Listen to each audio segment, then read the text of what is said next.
Greywater by James Blanchard. Greywater Gardens lives up to its name, I thought, as I made my way up the damp concrete slabs, bridging across the stagnant pond. Everywhere leading up to the ashen, decrepit house was lined by rotten flowers and the congealed feces of cats, dogs, and other animals. The water itself looked like it remained the same for centuries. This place is dead. As dead as I am. I arrived at the door, more a collection of damp splinters, and hesitantly pushed it open, causing the hinges to shriek. No. No more shrieking, please. The inside was as drab and oppressive as the outside, and my nostrils filled with the scents of mold and neglect and regret. Or maybe it's just me. I hadn't showered in days. I couldn't face the water. There was what appeared to be some kind of waiting area, 3 or 4 old wicker chairs, and one of those "Please be seated" signs you find in posh restaurants. So, looking around for the slightest bit of human company, I sat down and waited. Despite myself, my wallet found its way into my hands, and then the picture of Em I kept in there found its way in front of my eyes. I could never throw this away, no matter how many times I told myself to, for the sake of my own sanity. But I couldn't. This was all I had left of her fair white skin and pale blue eyes and ginger hair I'd tease her about, and the freckles on her face and chest. She was beautiful.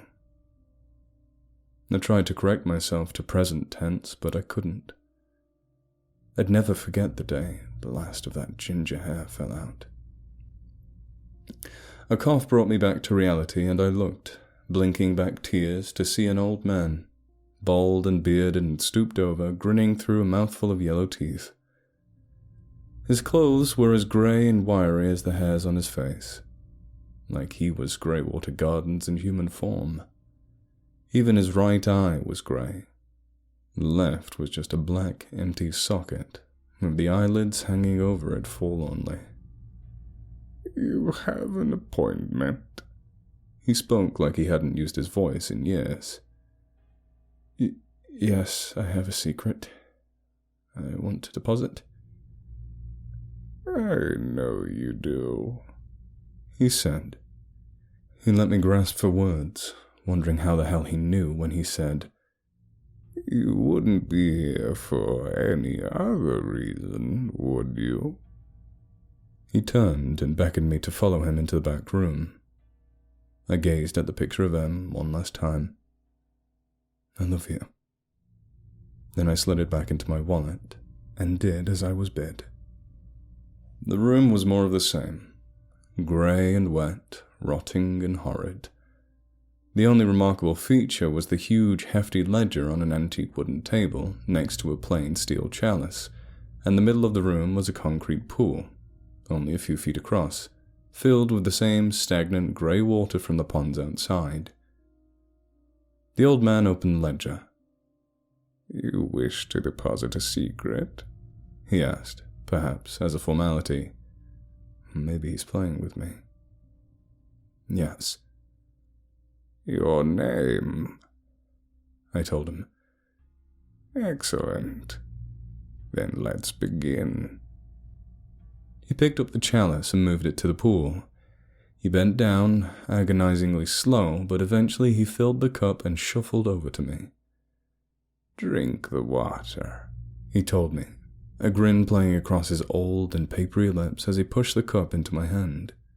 "The water will enter you, and your secret will replace it in the water. No man can discern its murky depths." His smile was now one so wide, I thought his face might crack open. "But be warned, once I have taken custody of your secret, you can never reveal it. No one will ever know, but there will be no confidence or concession or chance of redemption. Are you sure this is a path you wish to take? I am. I didn't even hesitate. No one can know, for both our sakes. The old man shrugged and took a step back. I raised the cold steel to my face, but before I could drink, curiosity gripped me. Why do you take other people's secrets? In the world of the blind, he laughed, raspy and throaty, and tapped at his missing eye. The man with one eye is king. And I knew exactly what he meant. For you, Em, I thought as I downed my morbid toast. I dropped the chalice and left without a word, knowing now that she was safe. As I walked out of Greywater Gardens, I looked down at the putrid pond and remembered. It wasn't the water that was grey at all, but her face, as I held her frail body down in the bath. The Blood Moon Rituals by Spooky Boo Rhodes. I'm sure you've heard there was a blood moon recently. A super blood moon. I don't know if you know what that means, but a blue moon is a second full moon of the month. It has nothing to do with the color of the moon. You've heard the phrase, once in a blue moon, right? The super is because it's so close to the Earth during its elliptical orbit that it looks larger than normal. The term blood moon is a lunar eclipse, which turns the moon red. Okay, it is usually kind of an orange color, but you get the idea. It was a once-in-a-lifetime chance to see an event like this. I wasn't going to miss it. I live in the desert where the only light is the moon. I turned off all the lights in my house and the yard so I could get the best view. I went out to watch it. I was like all the others in the world who went out from 3 to 6 in the morning to see this exciting event. At first, it was really super bright. So bright that I couldn't see anything for the first few minutes after looking at it. Then it looked bigger and bigger, and the eclipse started. Slowly, the shadow of the Earth covered the moon until it was a dark red. It went from super light outside to really dark. It was so pretty. I must have fallen asleep in the cozy blankets and foam mattress I put on the back of my truck, because I awoke to this weird chanting. I always thought my neighbors were weird, but tonight, I have no words for their behavior. Murderers? Cult members? I've never met them face to face. I'm not even sure they knew who I was before tonight. As I was lying down in the back of the truck, they couldn't see me, but I had a full view of their backyard. Where we live, there aren't a lot of trees. I can see right into their yard, even though it isn't very close. I noticed a bunch of people wearing what looked to be red robes, standing around a big fire. They were chanting something, but it was too far away to hear exactly what they were saying or what language it was in. I peered with the binoculars and noticed that they were moving back and forth, swaying side to side into each other, and holding hands. The chanting grew louder and louder until someone rode up on a motorcycle. As he stepped off his bike and held out his arms, 2 of the chanters covered him in a black robe. I watched as they swayed to and fro in some kind of trance as he spoke. I couldn't hear what they were saying or see what their faces looked like, but I'm sure they were in some sort of self-hypnotic state. They held their arms upward toward the moon and began chanting loudly. This I could hear. The sacrifice for the blood moon is here. Kill her, kill her. A woman wearing one of the red robes was pushed out from the crowd and landed face first in front of the leader. She kneeled before him and slowly rose as the 2 helpers pulled her to her feet. They yanked the robe from her body as she stood, naked and in front of the leader. The only thing covering her was a sarong around her hips. She held up her arms in the air and began to dance as they tossed some form of liquid on her. The woman didn't seem scared at all. The man said something that I couldn't hear, and the robe members shouted, "In his name, in his name." The 2 helpers grabbed her arms and suddenly she began to scream. They pushed her toward the fire, with the leader following behind. It looked like they strapped her to a pole and tied her arms behind her back. I stared in horror as the fire started underneath her and began to climb up her body. Whatever they put on her must have ignited the flames. As she screamed, I dialed 911. The cops weren't close at all, but I was outnumbered. I knew by the time I drove my truck toward them, she would be dead, and I would be murdered. As I hit the last digit, I watched, and suddenly they all looked down at their phones. I could hear them ringing. They looked at each other and around the barren field until they saw my truck and started running towards me. I jumped into the driver's seat of my truck and left that place. I'm still traveling as I write this, and I don't know when I'll stop. I did pull a bunch of cash out of the ATM this morning, as much as I could dispense, but that won't last long. All but one of my credit cards were declined this morning by an unknown source, and now I'm afraid to use the working card, for they could be tracking me. I'm alone, and scared. Somebody please help me. Ears by Mac Ralston.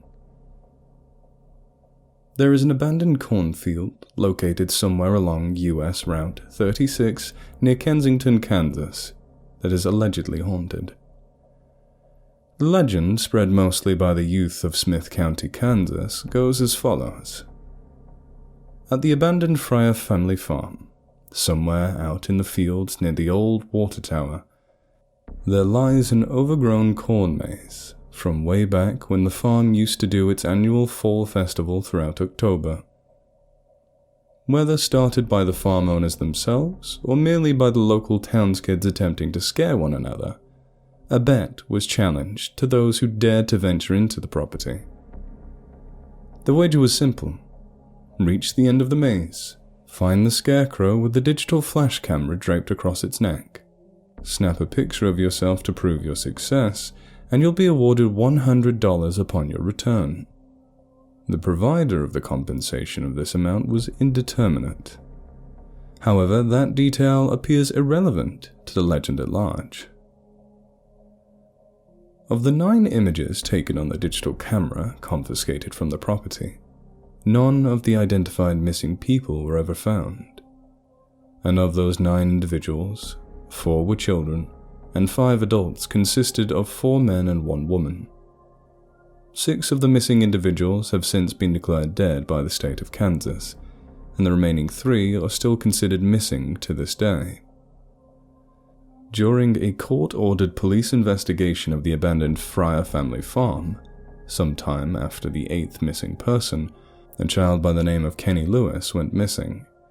It was rumored that the authorities attempted to speak with Mr. and Mrs. Fryer, who were still living in a farmhouse about a mile away from the corn maze, which was located on land they had sold to the Kansas state government, due to both financial issues and their respective ages making upkeep of the property difficult. The police, who wanted a verbal statement from the couple regarding the contents of the digital camera, knocked on the farmhouse door at approximately 8 o'clock that night. When no one answered, they assumed they were asleep and decided to call the couple in the morning.